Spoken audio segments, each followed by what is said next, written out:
almost 25 years ago, there was a landmark movie that came out that introduced a lot of society to some difficult and oftentimes, unfortunately, deadly situations in the lives of many people living in some of the most dangerous neighborhoods and urban areas in our country. This movie dealt with poverty, it dealt with racism, it dealt with murder, it dealt with drugs, dealt with gangs, it even dealt with police brutality. It dealt with a lot of things that we see still going on in society today. This movie was landmark for a lot of people because some people had never experienced this or even knew it existed. And it was centered around a number of people. There was 3 particular people in this movie that really were the central figures of this movie. Their names were Trey, Ricky, and Doughboy. And the movie was called Boys in the Hood. How many of y'all remember Boys in the Hood? Yes, sir. How many of y'all thought that was a very powerful and poignant movie at that time when you saw it? Especially if you had never really lived that kind of life to see that people were experiencing these kind of situations. And we know they were because it became more common as some of the West Coast rap groups came out and police videotapes came out with the Rodney King situation. And we began to see what some people had been experiencing. But all those characters in that movie kind of grabbed me, but one of them really grabbed me, and that was Doughboy. I think he was the character that had the most impact on me because he reminded me of someone who I knew. And there was a scene near the end of the movie where he was sitting on the porch with Trey, and his brother Ricky is now gone. He's deceased. He was unfortunately killed by some gang members, and Doughboy in retaliation kills the gang members who killed his brother.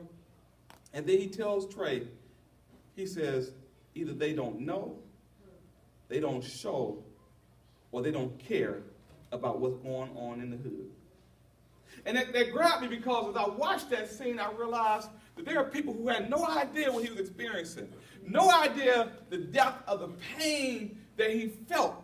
Even though he lived by the gun, he realized, man, this is not living at all. Sometimes you go through some situation in life and you're just like, man, Father, how in the world did I find myself in this situation? Yes, sir. Why was I born here? And so today, we're going to talk from this theme of, instead of boys in the hood, today's title is Boy Out the Hood. Boy Out the Hood. And we're going to look at how Jephthah's life mirrors a lot of what we saw in this movie, but how God can bring you out the hood. Yes, amen. How many of y'all been brought out the hood? Yes, amen. Nothing wrong with wanting to move up. And somebody got to stay there and make some changes in the hood. Amen. Yes, how many of y'all stand and make a change in the hood? Okay. That's not your call. Okay. Not your purpose. All right. We are talking about purpose this month, so you praying for those who are making a change. Okay. Because somebody got to encourage the ones who are still there doing the work in the hood. Amen. Amen. The rest of y'all, George Jephthah, y'all moved on up to the east side, huh? Yes. Okay. But we're going to look at the story of Jephthah because Jephthah is very interesting, and many of you have probably never heard of Jephthah. Who never heard of Jephthah before? As you read this story, and if you read Hebrews 11, when God talks about the heroes of the faith, Jephthah is listed in the heroes of the faith. And if you look at his life, you wouldn't have thought he'd be a hero. Think about it. He started life, his mother and father hooked up. One night stand. Matter of fact, not even one night stand. She's a prostitute, so his mother was paid to sleep with his dad, and he was conceived. And because she's a prostitute, she probably wasn't even Jewish. She probably was one of the pagan women in the area. That's normally what happened. So she would have been a Canaanite. So here it was, he's a half heathen. And now, not only is he a half heathen, but now he's got some step siblings who don't really care for him. And they always remind him, you know, you ain't really our brother. You know, your mama ain't pure like our mama is. So we really don't even want you around us. You need to go ahead and go somewhere else. So he finds himself now, he's from conceived illegitimately. He's not illegitimate. There's no illegitimate children. That's amen? Right. No one, okay, how you born, you are not illegitimate. Amen. That's right. but the situation was illegitimate because it wasn't in the marriage bonds, and now he's excluded from the community, excluded by his brothers, and now he finds himself going, living in the worst areas, living in caves, hanging out with worthless people. But I want to show you today how God still has a purpose for your life. Yes, sir. I don't care how you came into this world. I don't care what situation you came in through or what situation you might be in right now. God, tell your neighbor, say, God got a purpose for you. He's got a purpose for you. So let's look at this thing here. I want to share some points with you. First point is this. I don't care how you came. Don't look at other people and think their life is perfect, because nobody comes from a perfect family. That's right. Amen? Because sometimes you look at other people's family and you're like, man, I wish I would have been born in their family. But you don't know all the drama that was in their bloodline. You don't know all the stuff that happened in their house, because sometimes houses good on the outside ain't good on the inside. That's right. You know, everybody got some skeletons in their closet. Every family got some kind of skeleton in their closet. And some of us got like whole dinosaur bones. You can put, you got a whole list of stuff in your household. You know, you might have come out of a family, maybe there was an absence of one of your parents. Maybe there was abandonment. Maybe there was abuse, physical, emotional, sexual. Maybe there was addictions, drugs, alcohol. Maybe there was poverty. Maybe it was divorce. I don't care what. Because we live in a fallen world, sin has touched every family represented here today. That's right. Nobody comes to this world with just a silver spoon and everything being good in their life. So no matter how you come, you couldn't have been no worse than Jephthah. You couldn't have been no worse than born of a prostitute, rejected by your family, rejected by your church, because he wouldn't have been able to fellowship even when they went to the temple. He was excluded. Can you imagine when the church people say, look, we don't want you to come to our church? That's got to be some serious rejection. He was so rejected until he gravitated to people who were rejected like him, and guess what? He became a gang leader. Think about it. He was like Doughboy. He's like, look, I'm going to be in the street, because when people have been hurt so much, they tend to gravitate toward hurt people. And so you got a group of hurt people. Y'all do know that's what a gang is, right? They really hurt. They're looking for affiliation, a sense of family, a sense of belonging. Nobody wants to be a part of a gang where people are going to shoot at you, try to take your life and lock you up forever. That is not what you want, but you're so hungry and hurting for either the exciting life, the fast money. For most gangs, it's about the sense of belonging. A sense of, man, he's got my back. He's willing to die for me. And Jephthah hadn't experienced that. And maybe you hadn't either. Maybe growing up, you kept waiting for somebody to tell you they loved you, and they never told you. Maybe you sat waiting for daddy to show up to take you to something because he said he's coming, but he never showed up. Or maybe mama was so busy with her boyfriend that she never gave you attention. Or maybe somebody who you trusted mistreated you. They touched you the wrong way. They abused you. They said vile things about you. And now you carrying hurt. That's what Jephthah's life was like. But God still got a plan for you. Even though he experienced these things, what Jephthah's life shows us, and what we got to understand is this. Your life is more than what happened to you yesterday. Yes, sir. Your life is what you do today with what happened to you on yesterday.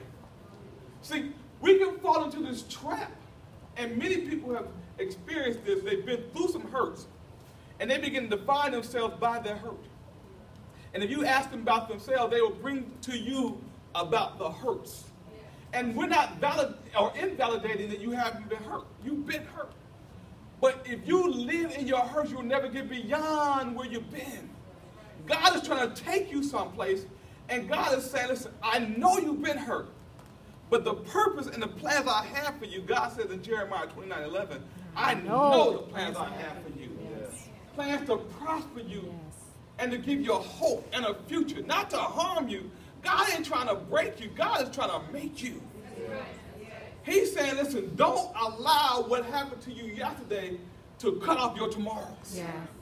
Because if you're not careful, you'll continue to live in your past, and then today will pass you by. And you'll look, and there'll be days, months, years, decades going by, and you'll be no further down, no further healed, no further used than you could have been, because you lived in your yesterday. Look, yesterday yesterday existed. It happened. I'm not saying have some false sense of reality, this never happened to me. Yes, it has happened. But what are you going to do today with what happened to you in the yesterday? Yeah. God is about restoration and preparation for the things he has for you. What are you going to do with it? So what did Jephthah do? He knew he had been through some stuff, but he had to start where he was and use what he already had so he can go and seize his God-given moment. In your life, and in my life, listen, there are always going to be some God moments, some Kairos moments where God's going to present some opportunities before you, and you're going to have to make a decision. Do I hold on to my past, or do I go forward into what God's got for me? Some of you are at that moment right now. Some of you are on the precipice, and God is saying, listen, I got some stuff beyond where you are, where you've been, what you're going through, but you can't hold on to this and get to this. Matter of fact, how many of y'all ever seen trapeze artists? Ever been to the circus and you see them, the trapeze people? That is the ultimate test of faith. Yeah. Because they are banking that this person is going to catch them. And so they're swaying back and forth.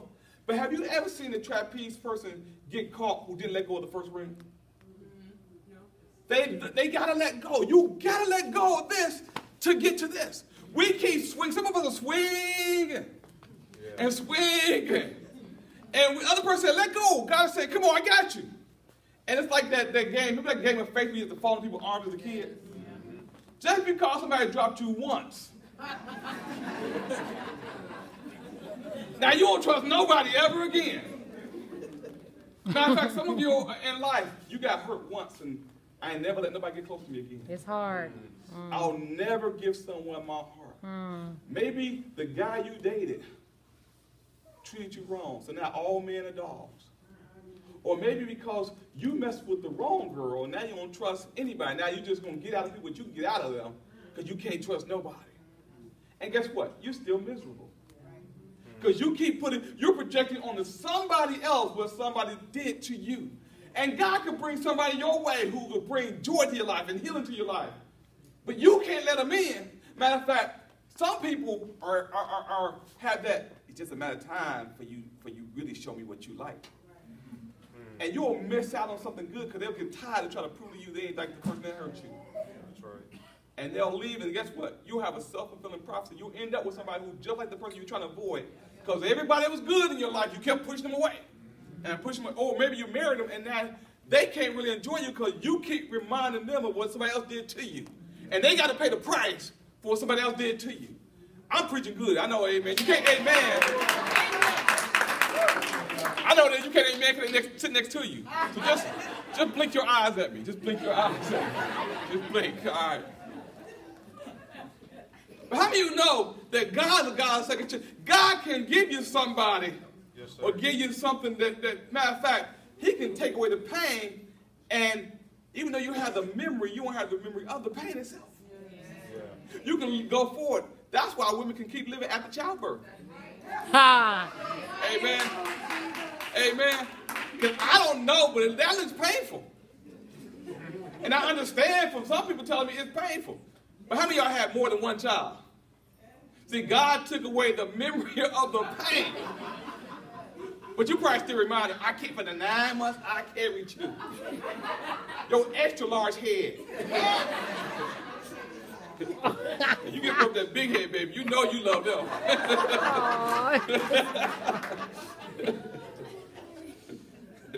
Don't worry, they all back in kids ministry. So he had to start right where he was. See, sometimes you can't get nowhere because you keep waiting for the right moment. When the right moment comes, not the right moment, the perfect moment. There ain't never a perfect moment when you know everything how's going to work out before you do it. Right. Well, if I just knew. If you knew, it wouldn't require faith. That's right. If God has called you to it, then you step out in what God tells you. Listen, quit trying to figure God out with your little thimble full of brains. Come on, Pastor. God, if you could just tell me if I understood this, and look, you had a problem with addition and subtraction. If God revealed some stuff to you, you wouldn't know what he was talking about. You wouldn't. And if you knew everything, you wouldn't need a God. Amen.